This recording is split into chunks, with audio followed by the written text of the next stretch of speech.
Hello, everyone, and welcome back to English in Fluency. I am Alex, and I am so happy you are here with me today.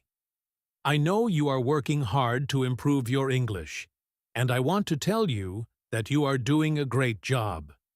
Today, we have something really special and very useful for your listening skills. We are going to talk about something that happens every single day, but you might not have noticed it before. Have you ever been in a situation where someone starts talking to you, and for the first few seconds, you are just confused? You don't know if they are asking a question, or just saying hello, or maybe complaining about the weather. It feels like you missed the first 5 seconds of a movie, and you are trying to catch up. That is a terrible feeling, right? Well, today we are going to fix that. We are going to learn how to recognize opening signals in conversations. This is how talks begin naturally. By the end of this session, you will be able to hear the small phrases people use just before they say what they really want to say. These are like the green lights that tell you, okay, get ready. Here comes the main point. So, let's dive right in. Think of a conversation like a car journey. You don't just slam your foot on the gas and go 80 miles an hour immediately. No, you have to start the engine, check your mirrors, and maybe put on your seatbelt. In English, we have linguistic seatbelts. These are the small sounds and phrases we use to show the other person that we want to speak. It is polite, and it is necessary.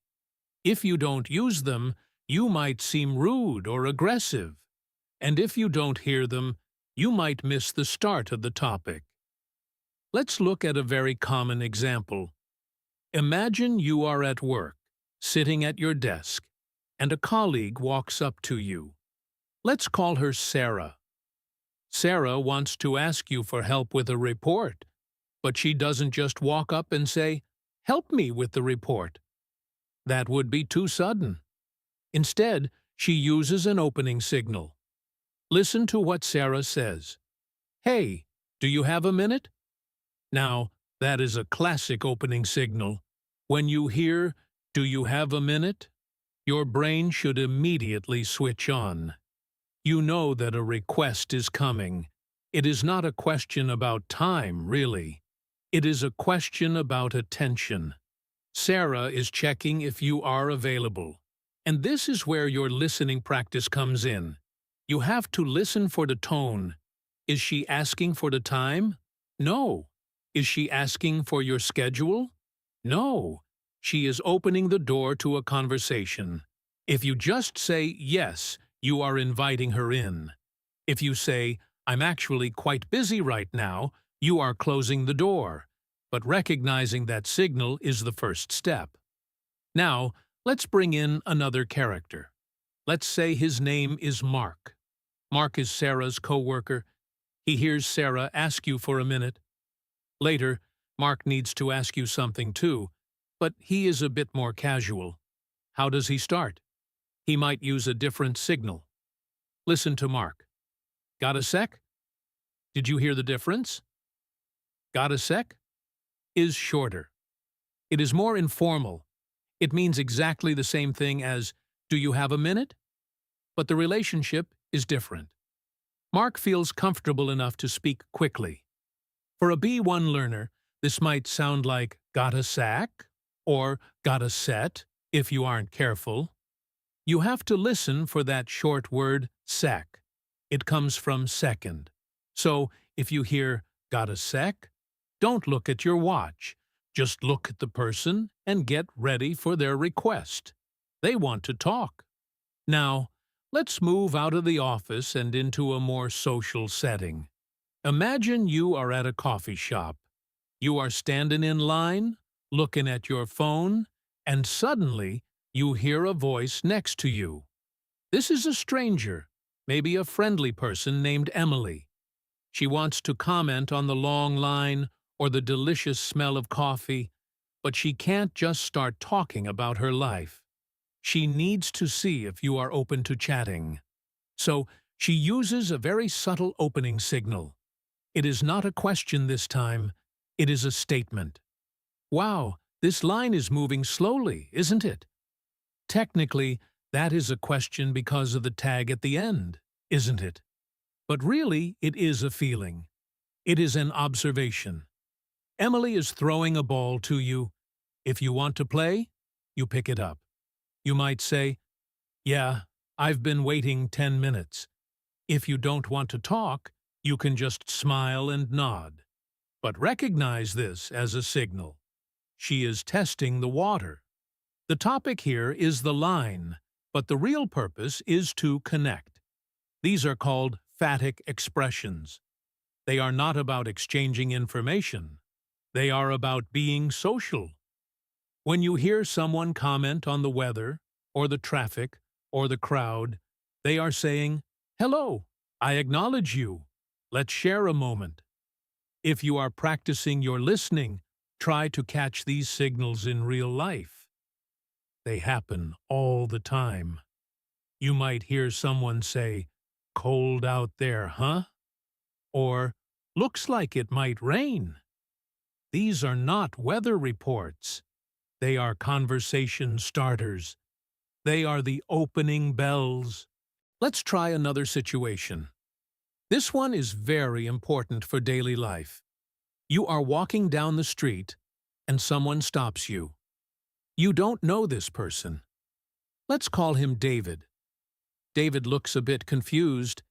He needs directions. But watch how he starts.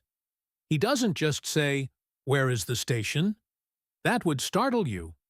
First, he has to apologize for interrupting your day. He has to lower your defenses. So, David will use a polite apology signal. Listen closely. "Excuse me, sorry to bother you." This is a very strong signal. When you hear "excuse me" or "sorry to bother you," you know immediately that a stranger needs something. It is a signal of respect.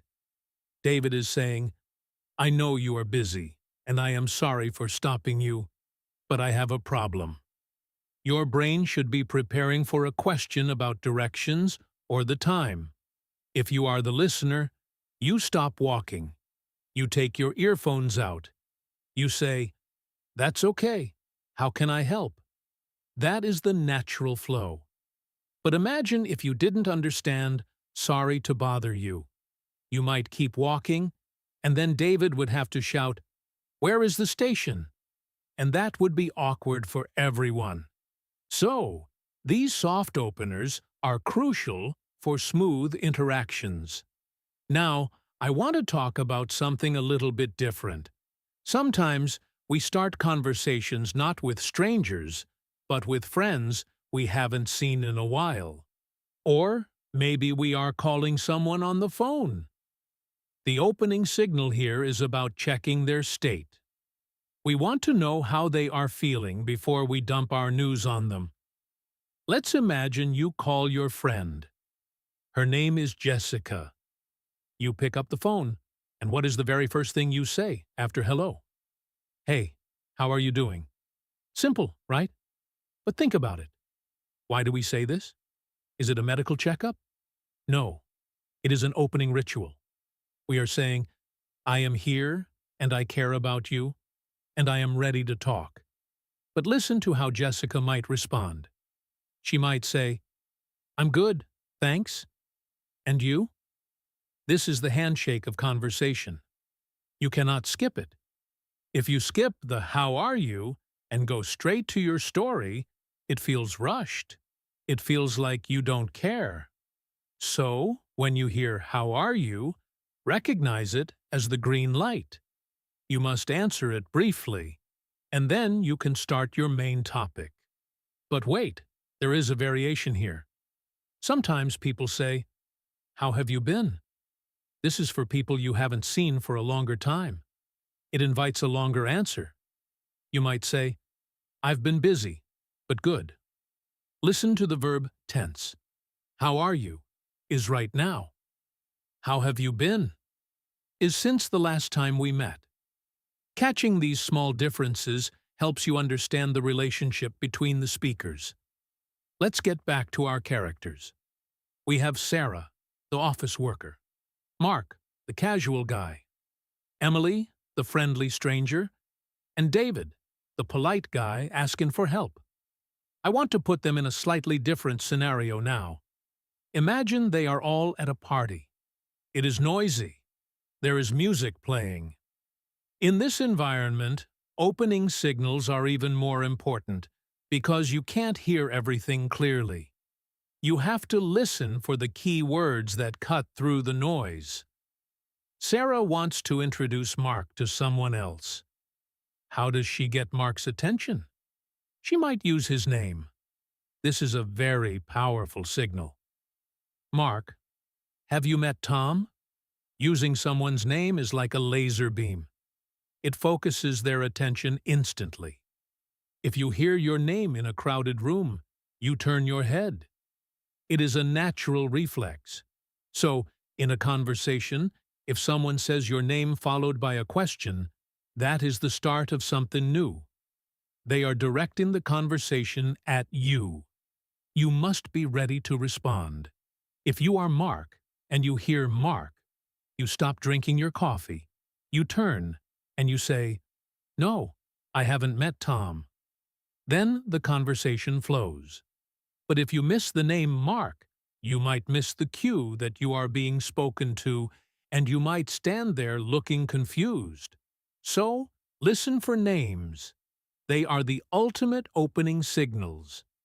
Now, let's talk about something that happens a lot in business or school settings. This is when you need to change the topic or add something important to a discussion. You can't just jump in. You need a signal that says, "Wait, I have an idea." Let's go back to the office.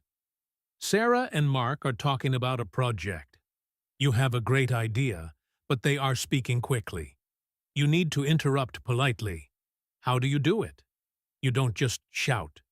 You use a hesitation signal. Listen to this. "Sorry to interrupt, but I have an idea." Or maybe just, "Can I just say something?" These phrases are vital. They tell the other speakers to pause. "Sorry to interrupt" acknowledges that they are talking, and you are being a bit rude by stopping them, but you have a good reason. It softens the interruption. "Can I just say something?" asks for permission to enter the conversation. If you are listening to a group of people and you hear one of these phrases, pay attention. The conversation is about to shift. A new voice is about to be heard. If you are the one speaking, hearing this means you should stop and let the other person in. It is the traffic light turning red for you and green for them. I want to take a moment to talk about the tone of voice. Because opening signals aren't just about the words. They are about how the words sound. A rising intonation usually signals a question or an invitation. A falling intonation might signal a statement or a complaint. Let's go back to Emily at the coffee shop. If she says, "This line is long," with her voice going down at the end, she might just be complaining to herself. She might not want to talk to you. But if she says, "This line is long, isn't it?" with her voice going up at the end, she is definitely talking to you. She wants you to agree. So, when you are practicing your listening, don't just listen for the vocabulary. Listen for the music of the sentence. Is the voice going up or down? This tells you if it is an opening signal for a chat or just a comment to the air. Let's introduce a new character now. Let's call him Tom. Tom is a student. He is in a classroom, and he has a question for the teacher. But the teacher is busy helping another student. Tom waits, and then he approaches. He doesn't want to be annoying, so he uses a very polite opening signal. He might say, "Excuse me, Professor." Do you have a moment when you're free? This is very polite. He is combining the apology, excuse me, with the availability check. Do you have a moment? This is a double signal. It shows respect for the teacher's status and time. If the teacher says, "Give me 2 minutes," Tom knows he has to wait. But the signal was received. If Tom had just said, "I don't understand question 3, the teacher might feel rushed or interrupted. The opening signal prepares the listener for the interaction. It sets the stage. As a listener, if you hear "excuse me" followed by a title like Professor or Sir or Madam, you know a formal request is coming. Now, let's look at telephone conversations again, but this time, making an appointment. This is a very common B1 situation. You call a dentist or a doctor. The receptionist answers. How do you start? You need to signal why you are calling immediately, but politely. You might say, "Hi, I'd like to make an appointment, please." The phrase, "I'd like to," is a great opening. It is polite, but clear. It signals your intention right away. The receptionist knows exactly what to do. But sometimes you have to explain more. You might say, "Hello, I'm calling about the job advertisement." "I'm calling about" is a fantastic phrase to recognize. It tells you the topic is fixed. The caller isn't chatting about the weather. They are focused. If you are on the receiving end of this, you switch to your professional mode. You get your pen ready. If you are the learner, hearing "I'm calling about" should trigger your brain to listen for specific details like dates, times, or names. Let's go back to our friends Sarah and Mark. They are leaving work now. They are saying goodbye. But even goodbyes have opening signals, or rather, closing signals that open the door for leaving. You can't just walk away. You need to signal that the conversation is ending. Sarah might look at her watch and say, "Look at the time. I really have to run." "Look at the time" is the signal. It means, I enjoyed talking, but the conversation is over. Mark hears this and knows not to start a new story. He says, "Okay, see you tomorrow." Recognizing this signal prevents you from being the person who keeps talking when someone wants to leave. It helps you read the room. It is a social cue that is just as important as saying hello. Now, I want to give you some practice. I am going to describe a few situations, and I want you to think about the signal. Imagine you are on a bus. An old lady stands up next to you. She looks at you and says, "Would you mind if I sat there?" What is the signal here? It is, "Would you mind?" This is a polite request. It is softer than, "Can I sit there?" It gives you a chance to be a gentleman or a nice person. It shows she respects your space. If you hear, "Would you mind?" the answer is usually, "No, go ahead," or "Yes, I'm sorry, I'm saving this seat." It is a negotiation. Imagine another situation. You are at a restaurant. The waiter comes to your table. He says, "Are you ready to order, or do you need a few more minutes?" This is a helpful signal. The waiter is giving you a choice. The signal, "Are you ready?" tells you to look at the menu. If you are not ready, you say, "A few more minutes, please." If you are ready, you give your order. It is a functional opening to a service interaction.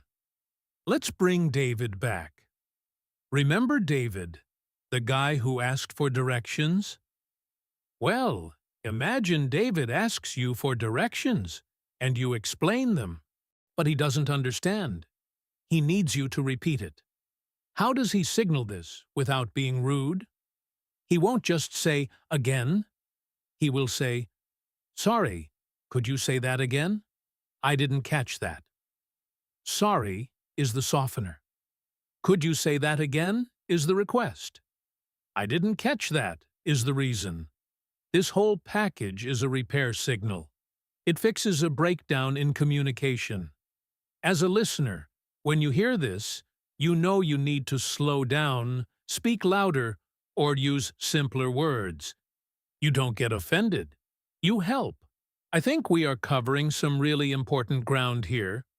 Let's talk about text messaging and online chats for a second. Even though we are focusing on listening, the signals are similar. If someone texts you, "Hey," and you reply, "Hey," and they text, "Are you busy?" that is the same as, "Do you have a minute?" It is the digital opening signal, but in spoken English, we have the advantage of tone. Let's try to role-play a complex interaction with our characters Emily and Tom. They are on a first date. It is a bit nervous. Tom wants to tell Emily a funny story, but he is not sure if she will like it. So, he tests the water with an opening signal. You know what I saw the other day? You know what is a great phrase. It grabs attention. It creates curiosity. Emily is likely to say, "What?" It invites Tom to speak. If he just started telling the story without that hook, she might not pay attention. But "you know what" acts like a highlighter pen. It says, "Listen to this. It is interesting." Now, let's think about how to respond to these signals. Because listening is a two-way street. If someone uses an opening signal on you, you have to send a signal back. If Sarah says, "Do you have a minute?" and you just stare at her, that is not a conversation. You need to say, "Sure, what's up?" or "Can it wait 5 minutes?" These are return signals. They confirm that the channel is open. If you are practicing English, try to have a set of standard responses ready. When you hear, "How are you?" you say, "I'm good, thanks." When you hear, "Do you have a minute?" you say, "Sure." When you hear, "Excuse me," you say, "Yes?"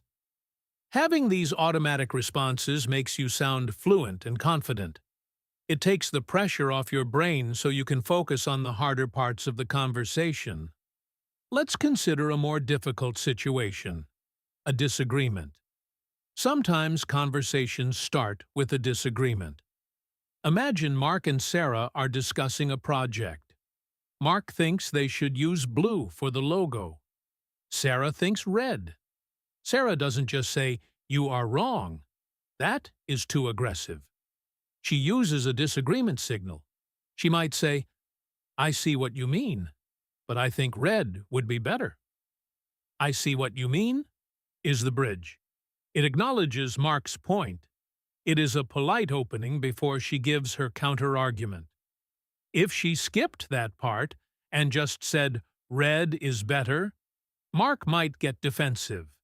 But "I see what you mean" softens the blow. It signals that a different opinion is coming, but it is not a fight. It is a discussion. Listening for this phrase can help you understand the flow of arguments or debates in English. We should also talk about silence. Sometimes, an opening signal isn't a word. It is a sound, like a cough or a clear of the throat. If you are standing next to someone and they clear their throat loudly, that is a signal. They want your attention. They are getting ready to speak. In a meeting, if someone coughs and says, before they speak, they are claiming the floor. They are saying, "I am about to say something important." Nonverbal signals are huge in English-speaking cultures. Eye contact is another one. If someone looks at you and smiles, and then looks away, and then looks back, they are inviting you to speak. It is a silent opening signal. So, keep your eyes open as well as your ears. Let's go back to the phone scenario one more time because it is so common. You pick up the phone and say, "Hello?" The caller says, "Hi, is this Alex?" Is the identification signal. The caller is checking they have the right person. Your response is either yes, speaking, or no, you have the wrong number. If you miss, is this? You might be confused. You might think, who is this? But if you catch the signal, you know exactly what to do. It is a simple exchange, but it is the foundation of the call. Without this verification, nothing else can happen. Now, I want to talk about hedging. This is a very advanced concept, but I will explain it simply. Hedging is when we use vague language to soften our words. It acts as an opening signal because it shows we are not 100% sure or we don't want to be too direct. Words like sort of, kind of, a little bit, or maybe. Imagine someone asks you, "Do you like spicy food?" And you say, "It's okay, I guess." I guess is a hedge. It is a signal that your feeling is not strong. Or if you say, "I kind of like that movie," it means you like it, but not a lot. These signals help the listener understand your intensity. They are like the volume dial on your feelings. If you hear, "I absolutely love it," the volume is high. If you hear, "It's all right," the volume is low. Recognizing these modifiers helps you understand the true meaning behind the words. Let's put all of this together with a final story involving all our characters. We are at a big community dinner. Sarah, Mark, Emily, David, and Tom are all sitting at a table. The food is delicious. Everyone is eating. Suddenly, David wants to ask for the salt. He can't just grab it. He has to signal. He says, "Excuse me, Sarah, could you pass the salt?" He uses her name and a polite request. Sarah hears the signal, stops eating, and passes the salt. She says, "Sure thing, David." Then, Mark wants to tell a joke. He waits for a quiet moment. He uses a hook. "Hey guys, listen to this." That is the signal. Everyone stops talking. They look at Mark. He tells the joke. Everyone laughs. Then Emily realizes she has to leave early. She uses the closing signal. "I'm so sorry, but I have to get going." The table understands. They say, "Oh, it was so nice to meet you." And finally, Tom, who is shy, wants to ask Emily for her number before she leaves.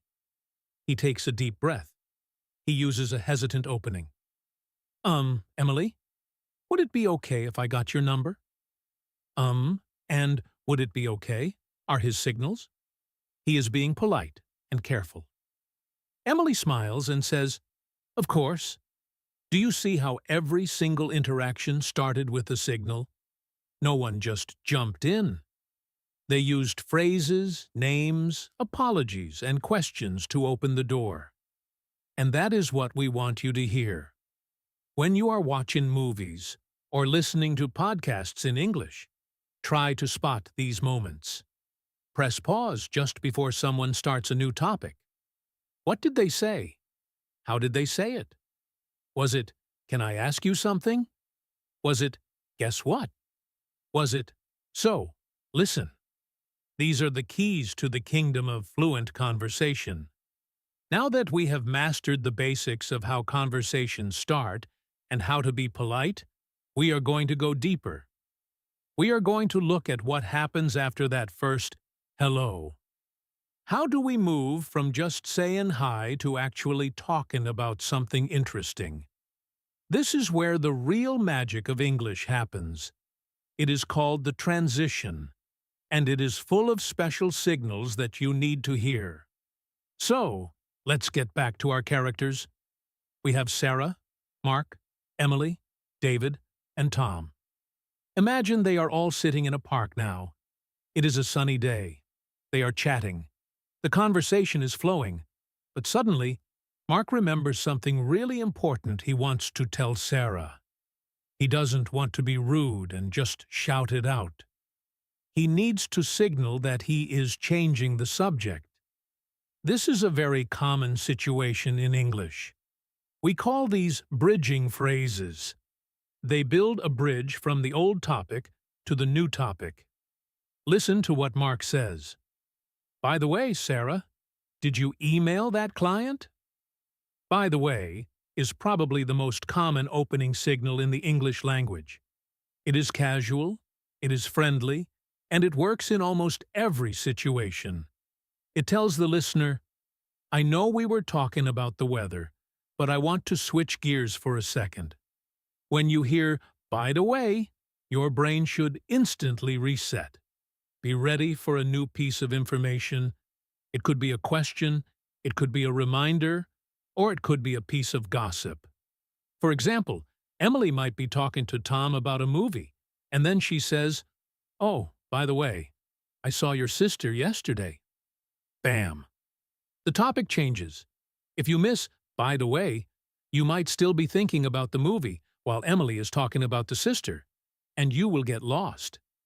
So, listen for that phrase. It is a tiny little signpost that says, turn here. Now, there is another phrase very similar to, by the way. Let's say David is talking to Tom about football. They are discussing a game from last weekend. David suddenly realizes he wants to ask Tom about his car, which Tom was fixing last week. David uses a memory signal. He says, speaking of cars, how is the repair going? Speaking of is a fantastic tool for smooth transitions. Notice that Tom and David weren't talking about cars right at that second. They were talking about football. But maybe David saw a car drive by, or he just remembered. The phrase speaking of connects the current thought to the new thought. It makes the change feel less random. As a listener, this helps you follow the logic. You understand why the topic changed. It is much better than just saying, how is your car, out of nowhere. So, if you hear speaking of, get ready to talk about a related topic, or sometimes a topic that is only connected in the speaker's mind. Let's move to a different scenario now. We are going to talk about opinions. In English, we love to give our opinions, but we don't like to sound too aggressive. We like to soften our opinions so that people don't get angry. This is where opinion signals come in. Imagine our group is discussing where to go for dinner. Emily suggests a pizza place. Tom hates pizza, but he doesn't want to hurt Emily's feelings. So, before he gives his negative opinion, he uses a softening opener. He might say, I don't know, Emily. To be honest, I'm not a big fan of pizza. To be honest is a very strong signal.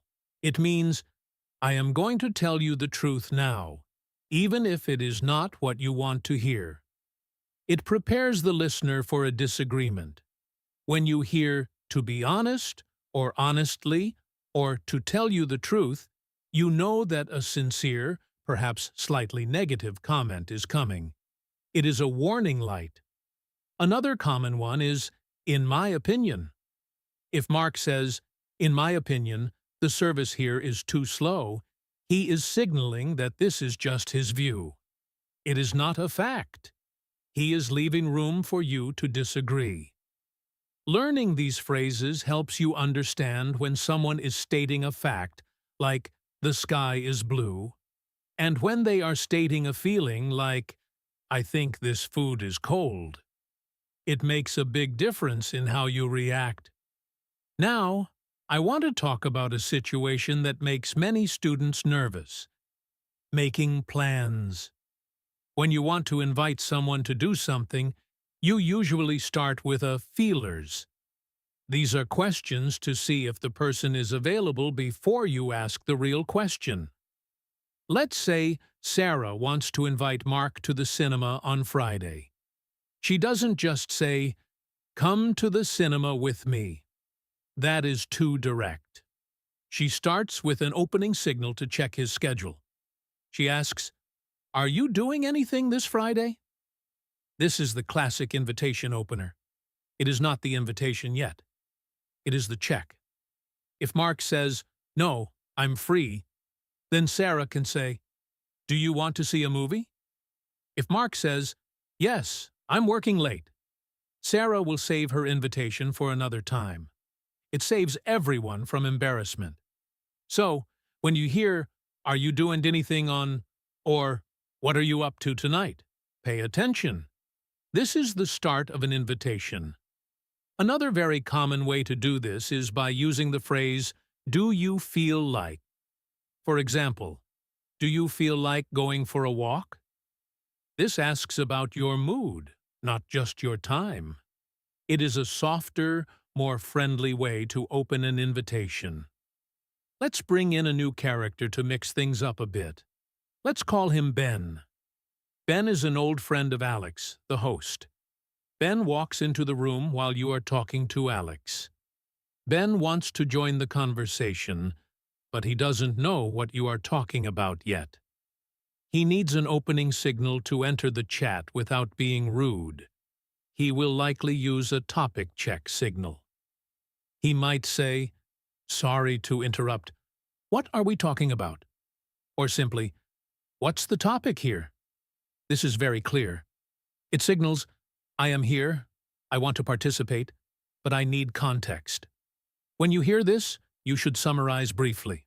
You might say, "Oh, we were just talking about the new restaurant downtown." Then Ben can join in. If you are Ben and you walk into a room, using this phrase is much better than staying silent or guessing and saying something wrong.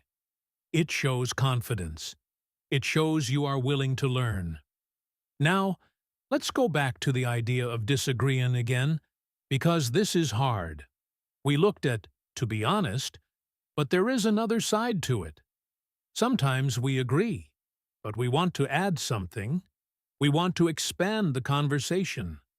For this, we use agreement signals that act as openers for our own ideas. Imagine Emily says, "I think summer is the best season." Tom agrees, but he wants to add that he likes the beach.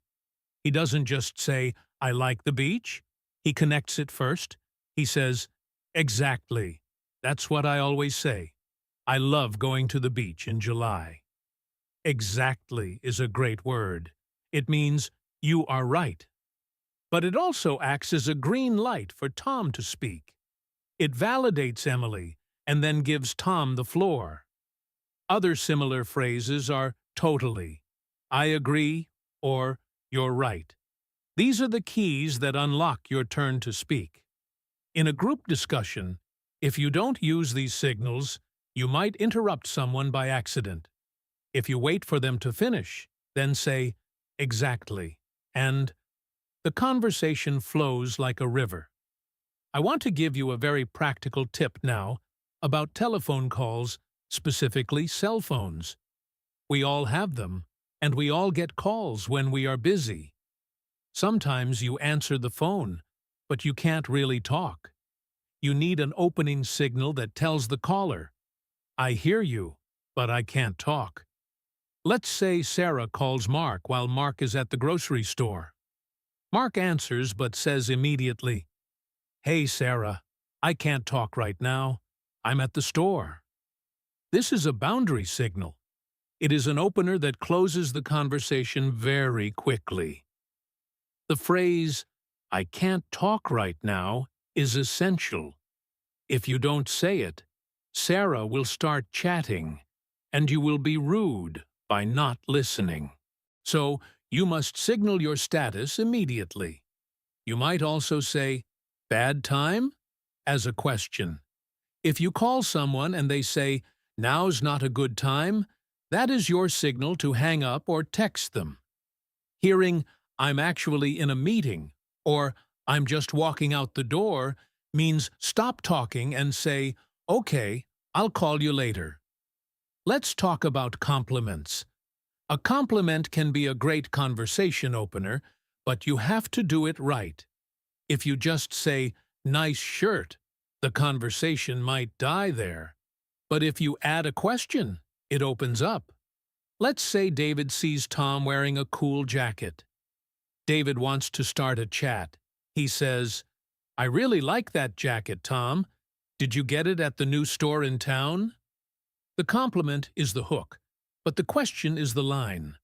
The signal here is the positive adjective followed by a past tense question. I like, "Where did you get it?" This invites a story.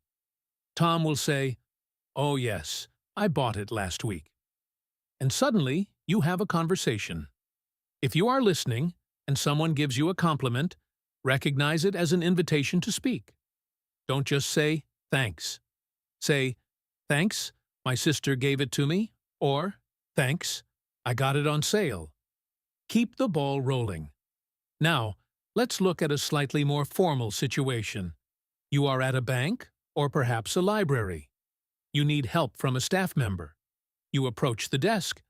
The staff member, let's call her Mrs. Green, looks up. How does she signal that she is ready? She might say, "How can I help you today?" Or, "Good morning, what can I do for you?" These are service openers. They are professional and clear. They signal that the staff member is in work mode and is ready to assist you. Your response should be your request. "I'd like to open an account," or "I need to return these books."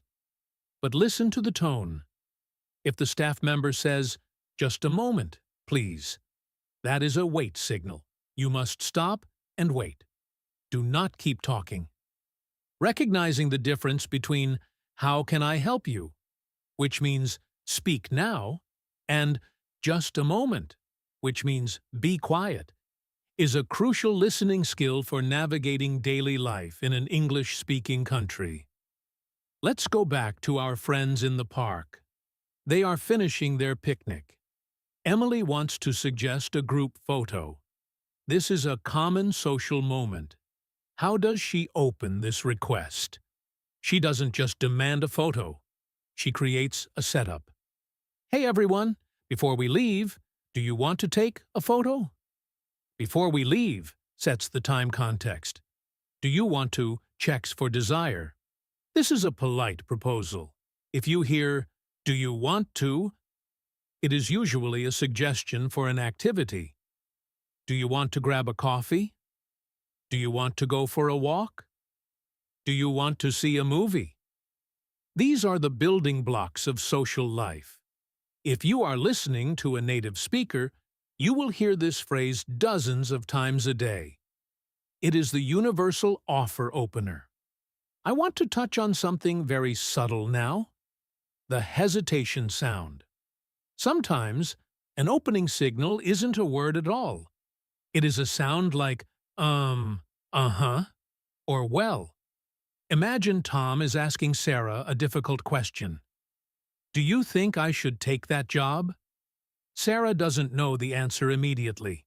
She needs time to think. So, she starts her response with a signal.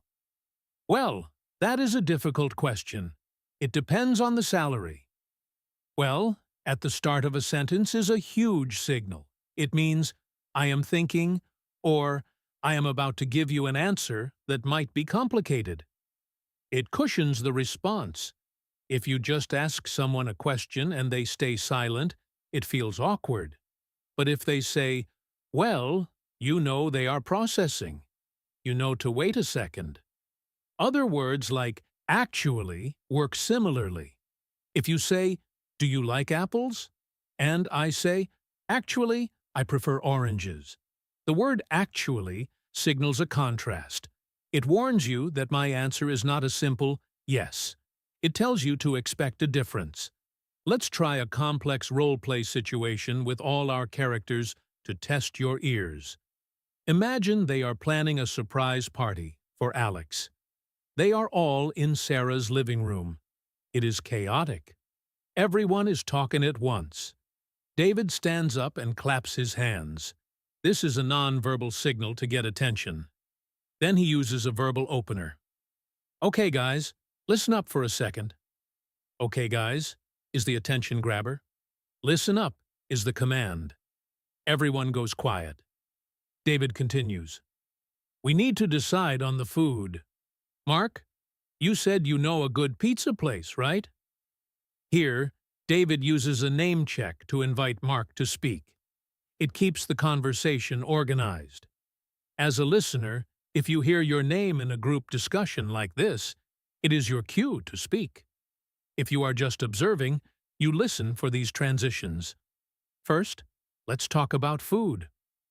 Next, we need music. Finally, we need to invite Alex.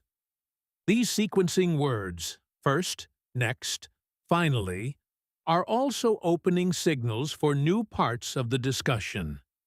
They act like a map, showing you where the conversation is going. Let's switch gears to something a bit more emotional. Sometimes conversations start because someone is upset. They need to vent.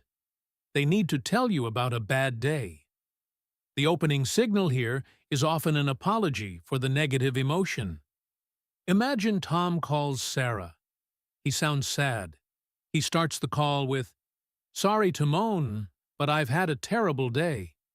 Sorry to moan, or sorry to complain, is a very British and very common way to start a negative conversation. It shows self-awareness. Tom knows he is about to say negative things, and he is politely warning Sarah. If Sarah hears this, she knows to switch to supportive friend mode. She shouldn't say, "That's nice." She should say, "Oh no, what happened?" Recognizing this emotional opener allows you to respond with empathy. It changes the tone of the whole interaction. Now, I want to talk about guess what? This is one of the most exciting opening signals in English. It creates instant curiosity. You cannot hear guess what without waiting for the next sentence. It is an attention grabber of the highest order. If Emily runs up to Mark and says, "Mark, guess what?" Mark stops everything. He says, "What?" Emily has hooked him.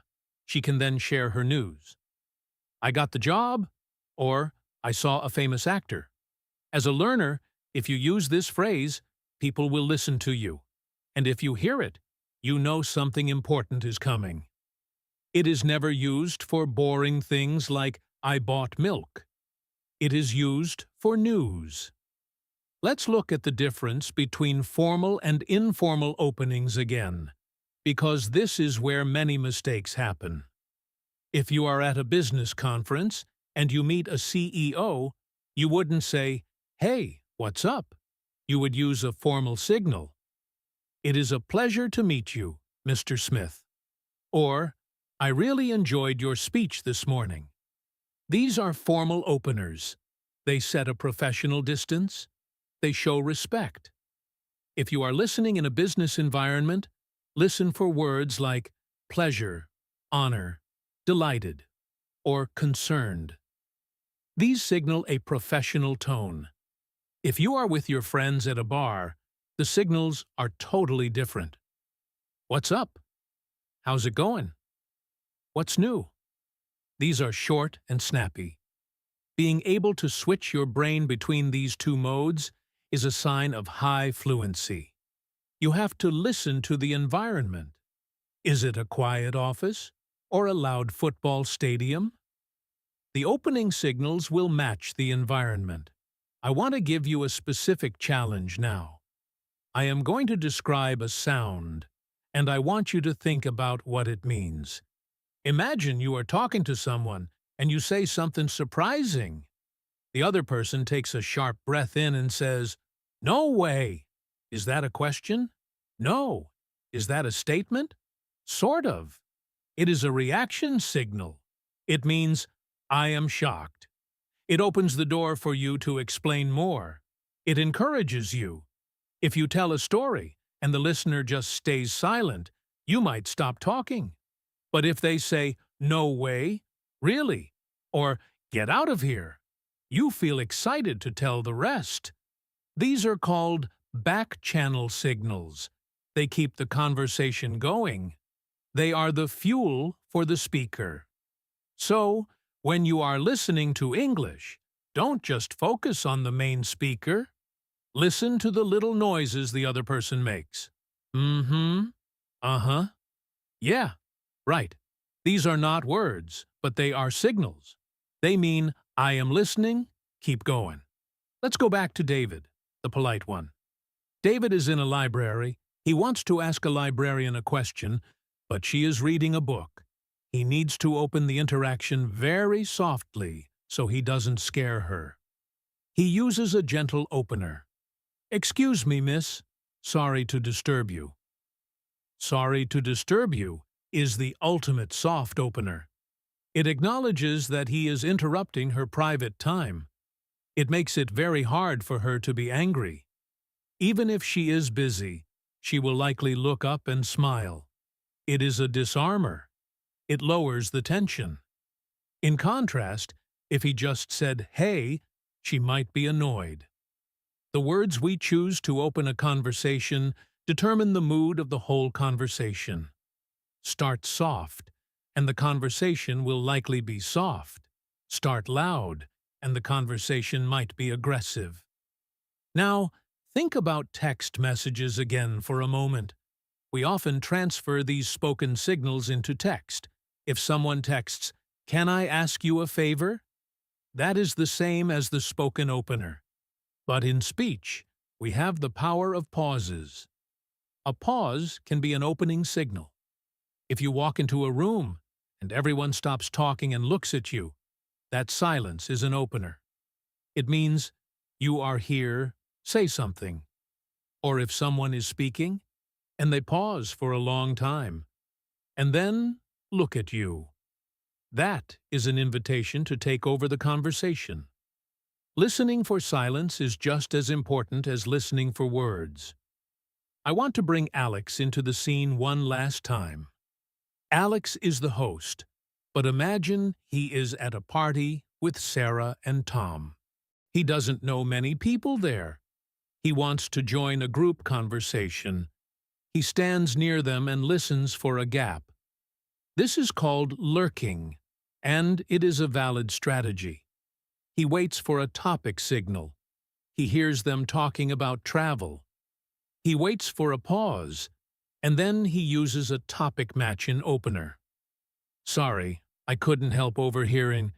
Did you say you went to Italy? Sorry, I couldn't help overhearing is the standard phrase for entering a conversation you weren't originally part of. It is polite because it admits you were eavesdropping a little bit. It is honest. Usually, people are friendly. They will say, yes, we went last month. And just like that, Alex is in. If you are afraid of joining groups, learn this phrase by heart. It is your golden ticket. We have covered a lot of ground so far, haven't we? We went from, by the way, to I couldn't help overhearing. We talked about invitations, complaints, compliments, and disagreements. We saw how Sarah, Mark, Emily, David, Tom, and Ben navigate their social lives using these tiny phrases. But the most important thing to remember is that these are not just words. They are tools. They are social lubricants that make interactions smooth. Without them, conversation is like a rusty engine. It squeaks and stops. With them, conversation is like a ride in a luxury car. It is smooth and enjoyable. Now we are going to look at some very specific, slightly more delicate situations. These are the moments where you really need to read the room and listen carefully to the tone of voice. We are going to talk about how to ask for big favors, how to correct someone without being rude, and how to share a secret. These are advanced skills, but don't worry, we will break them down just like before. Let's start with a situation that makes everyone a little nervous. Asking for a big favor. Imagine our character Ben needs to move to a new apartment. He has a lot of heavy boxes. He cannot do it alone. He needs help. He calls his friend Tom. Ben knows Tom is busy, so he has to be very careful with his opening signal. He doesn't just say, "Come help me move." That is too demanding. Instead, Ben uses a guilt-reducing opener. He might say something like this: "Tom, I hate to ask you this, especially since I know you are busy this weekend, but could you possibly give me a hand with moving?" Wow, did you hear all those softening words? I hate to ask you this, especially since I know. Could you possibly? All of these are signals that Ben knows he is asking for a lot. He is showing respect for Tom's time. When you hear, "I hate to ask," or "I don't suppose you could," or "Would you mind terribly," you know that a big request is coming. The speaker is nervous. They are worried you will say no. As a listener, this is your chance to be a hero.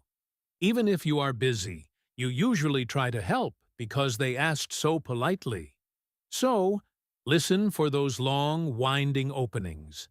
They are the sign of a friend in need. Now, let's talk about a tricky social skill: correcting someone. We all make mistakes. Maybe Sarah says something that isn't quite right. Maybe she says, "The movie starts at 8. But Mark knows it actually starts at 7:30.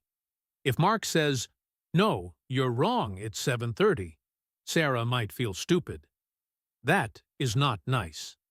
So, Mark uses a correction opener. He signals that he is about to disagree, but gently. He might say, "Actually, Sarah, I think it might be a bit earlier than that. I checked the website and it said 7:30. The word "actually" is the key here. It is the most common signal for a correction. It means, what you just said is close, but not 100% correct. Other phrases like, "I'm not sure if that's right," or "I thought it was," work in the same way. They soften the blow. If you are listening and you hear "actually," get ready to update your information. The speaker is fixing a mistake, but they are trying to be your friend while they do it. It is not an attack. It is a helpful adjustment. Let's move to a more fun scenario: sharing a secret. We all love secrets, right? But how do you introduce a secret in a conversation?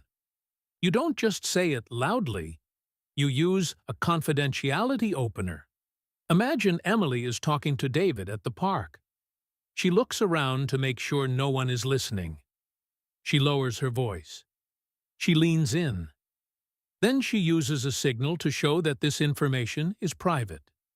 She might say, "Okay, don't tell anyone I told you this, but I heard that Alex is planning a surprise party for Mark." The phrase, "Don't tell anyone," or "Keep this to yourself," is a massive signal. It changes the dynamic of the conversation immediately. It makes the conversation feel important and exclusive. It creates a bond between the speaker and the listener. As a listener, when you hear this, you know you have to pay extra close attention. You also know that you are now responsible for this information. It is a verbal contract. Other similar signals are "just between you and me," or "I shouldn't really say this," but these tell you that the speaker is trusting you. It is a compliment. Now, I want to talk about something that happens to everyone. You are talking, and suddenly you forget a word. It happens to me too. It is frustrating. But in English, we have specific opening signals to show that we are searching for a word. We don't just stop talking and stay silent. We signal that our brain is loading. Let's say Sarah is telling a story about a bird she saw. She forgets the name of the bird. She says, "I saw this beautiful bird in the garden. It was bright red. You know, it had a little crest on its head. What do you call it? A woodpecker? No, a cardinal." That's it. The phrase, "What do you call it?" or the sound followed by a description is a search signal. It tells the listener, I am not finished. Please wait a second while I find the word. If you are listening to someone and they say, "What's the word?" don't interrupt them. Give them a second. If you know the word, you can help them, but wait for the signal that they are stuck. If you jump in too early, it might seem rude. Listening for these hesitation signals helps you distinguish between a pause where someone is finished speaking and a pause where someone is just thinking. Let's look at a technology situation. Leaving a voicemail. This is a very common B1 task. You call someone, they don't answer, and you have to leave a message. How do you start a voicemail?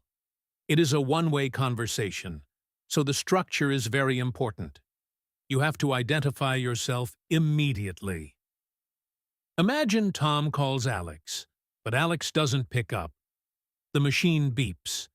Tom starts his message with a clear identification opener. Hi, Alex. This is Tom. I'm just calling to let you know that I'll be late tonight. This is name is the standard non-negotiable opener for a voicemail.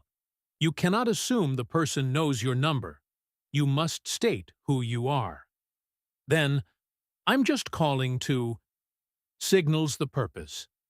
It is efficient. In a voicemail, you don't have time for small talk. You go straight to the point. If you are practicing your listening, try calling your own phone and leaving messages. Listen to how you sound. Do you say, "It's me," or "This is Tom"? "It's me" is only for close friends or family. "This is Tom" is for everyone else. Knowing the difference helps you understand the relationship between the people speaking. Let's go back to our group of friends. They are at a dinner party. The food is great, but suddenly Ben starts coughing. He can't breathe. It is an emergency. The conversation stops instantly. Someone needs to take charge. David stands up. He doesn't use a soft opener. He uses a command opener. He shouts, "Is there a doctor here? Ben is choking." Is a pattern for seeking help in a crowd. It is urgent. Is there a doctor? Is there a mechanic? Does anyone have a phone? These are distress signals. When you hear them, the tone is loud, sharp, and fast. There is no politeness marker like, "Sorry to bother you." It is pure need. As a listener, recognizing this urgency is vital. You switch from relaxation mode to action mode. While I hope you never have to use these signals in a real emergency, hearing them in movies or news reports is good practice. They cut through all the noise. Now, let's lighten the mood again. Let's talk about giving advice. Sometimes friends come to us with problems. They don't want us to fix it. They just want to talk. But sometimes, they really want advice. How do you open a piece of advice without sounding like a bossy teacher? You use a suggestion opener. Imagine Sarah is complaining about her boss. She is venting. Emily wants to suggest that Sarah talk to the boss. Emily says, "Look, Sarah, if I were you, I would just talk to him about it." "If I were you" is the classic advice starter. It puts the speaker in your shoes. It shows empathy. It says, "I am imagining this is my problem, and this is what I would do." Other phrases like, "Have you thought about?" or "Why don't you try?" work the same way. They are gentle pushes in a direction. If you hear, "Have you tried?" the person is trying to help you solve a problem. They are not criticizing your past attempts. They are offering a new solution.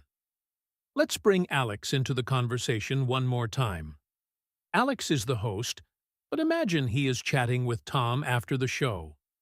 Tom asks Alex how he learned to speak so fluently. Alex laughs. He uses a storytelling opener. He says, "That is a long story, Tom. It all started when I was a little boy and my family moved to London." That is a long story, is a framing signal. It prepares the listener for a narrative. It says, get comfortable. This might take a while. It builds anticipation. If you hear, let me tell you about the time, or did I ever tell you about, you know a story is coming. Your brain switches from fact processing to imagination mode. You start visualizing the scene. Storytelling openers are some of the most enjoyable parts of conversation because they are entertaining. Listen for the past tense verbs that usually follow, like went, saw, and did. We have covered so many different types of signals today. From by the way to if I were you. From don't tell anyone to is there a doctor? It is amazing how much meaning is packed into just the first few seconds of a sentence. But I want to remind you of one thing. You do not need to learn all of these in one day. In fact, you shouldn't try to memorize them like a list of vocabulary words. That is not how conversation works. You need to hear them in context. You need to hear the emotion behind them. That is why listening practice is so powerful. The more you listen, the more these phrases will just stick in your mind. They will become part of your intuition. Think about it like learning the lyrics to a song. You don't sit down and memorize the lyrics word for word. You listen to the song over and over, and eventually, you just know them. English conversation is the same. When you hear, guess what, enough times, your brain automatically expects news. When you hear, I was wondering if, enough times, your brain automatically prepares for a request. It becomes automatic. That is the goal of English in Fluency. We want to help you reach that level where you don't have to translate in your head. You just understand. So, as we finish this deep dive, I want you to make a promise to me. I want you to go out into the world, or just turn on your TV or your computer, and listen. Don't just hear the words. Listen for the signals. Listen for the cues. Ask yourself, why did they start with that word? What are they preparing me for? Are they being polite? Are they being urgent? Are they being friendly? When you start asking these questions, you will see English in a completely new way. It will stop being a wall of noise and start being a clear map of human interaction. I want to thank you so much for spending your time with me, Alex, here on English in Fluency. We create these lessons to help you, to support you, and to cheer you on. Learning a language is a long road, but you are not walking it alone. We are right here with you. If you enjoyed this comprehensive lesson on opening signals, please let us know. Give this video a big thumbs up. It really helps us know what you like. Subscribe to the channel if you haven't already, and hit that notification bell so you are the first to know when we post a new video. Also, tell us in the comments section below, what is the hardest thing for you about starting a conversation in English? Is it finding the right words? Is it understanding the fast speed? Or is it just feeling nervous? I read every single comment, and I love hearing from you. Your stories inspire us to make better content. Keep practicing every single day, even if it is just for 10 minutes. Listen to a podcast, talk to yourself in the mirror, or chat with a friend. Every bit of practice counts. You are capable of amazing things. You can become fluent. Just keep listening, keep speaking, and don't be afraid to make mistakes. They are just proof that you are trying. This is Alex signing off. Thank you for being part of our community. I will see you in the next video. Until then, take care and stay fluent. Bye.